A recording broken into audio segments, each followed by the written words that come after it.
All right, guys, this is the Rainforest Biodiversity Lab. I have set this up so that you can collect data while you are doing the lab if you are absent for whatever reason. This lab has two parts. The first part, we are looking at comparing diversity and evenness.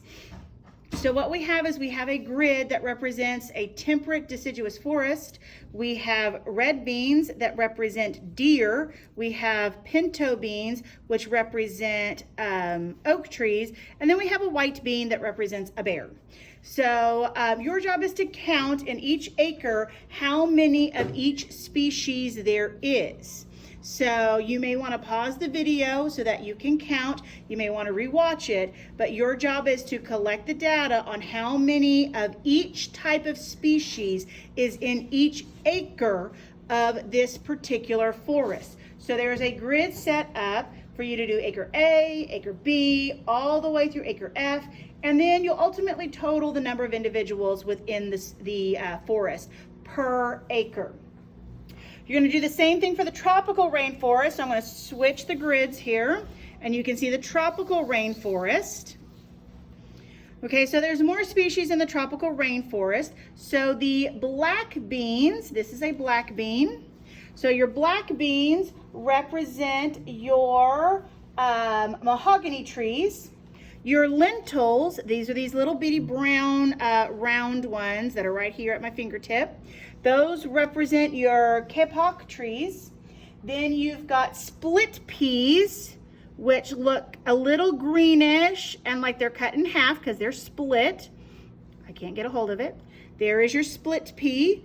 Okay, those represent your leafcutter ants. Then you have sunflower seeds. There's a typical sunflower seed. Those represent your poison arrow frogs. Then you've got your garbanzo beans, which look like little brains. And those represent the rosy periwinkle plant. And then you've got sesame seeds. Sesame seeds are itty bitty teeny tiny little tan dots. They'll blend right into my fingers. So there's two of them right here in acre E. Those represent your hummingbirds. And then you have a maize, which is a type of corn.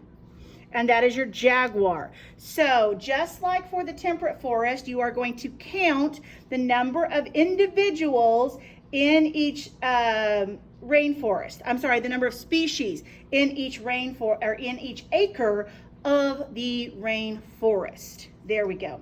So again, you may want to take a picture so that you can zoom in and see a screenshot, or you may want to pause it so that you can be collecting that. So part A is, yes, the species is there, no, the species isn't. X if it's there, blank if it isn't. You're looking for the total number of species in each acre, not necessarily the individuals, but the number of species.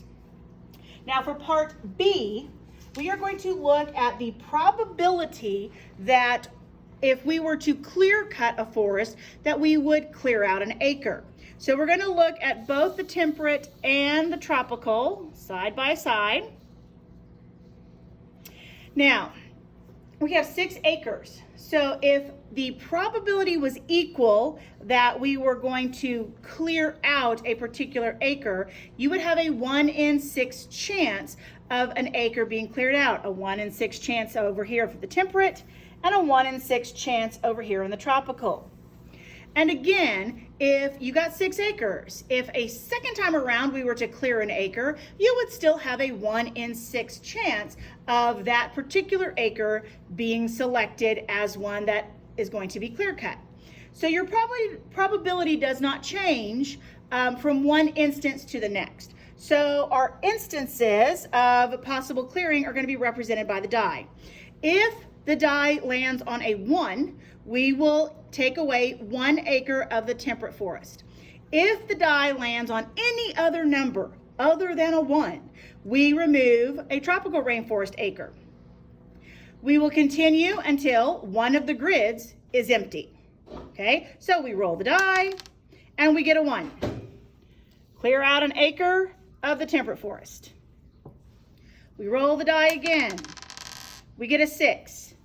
Clear out an acre of the tropical forest. And we keep going. We rolled a 4. Clear out an acre of the tropical forest.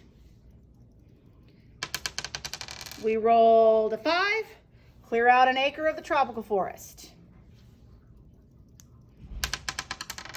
We rolled a 6. Clear out an acre of the tropical forest. Rolled a 5. Clear out an acre of the tropical forest. I think we see what's going to happen. Rolled a 4. Cleared out an acre of the tropical forest. So the tropical forest is more likely to be deforested than a temperate forest. Okay, and so you're going to use this data to then answer the analysis and conclusion questions. One of the issues when we're dealing with loss of diversity is it worth it? Is what we're putting in place of a forest worthwhile? Are we putting an amusement park, or are we putting in, say, low-income housing? So it does make a difference what you're clearing the forest out for. So you've got your data, and you can copy down or print off your data sheets if you're at home, and you can complete your Rainforest Biodiversity Lab.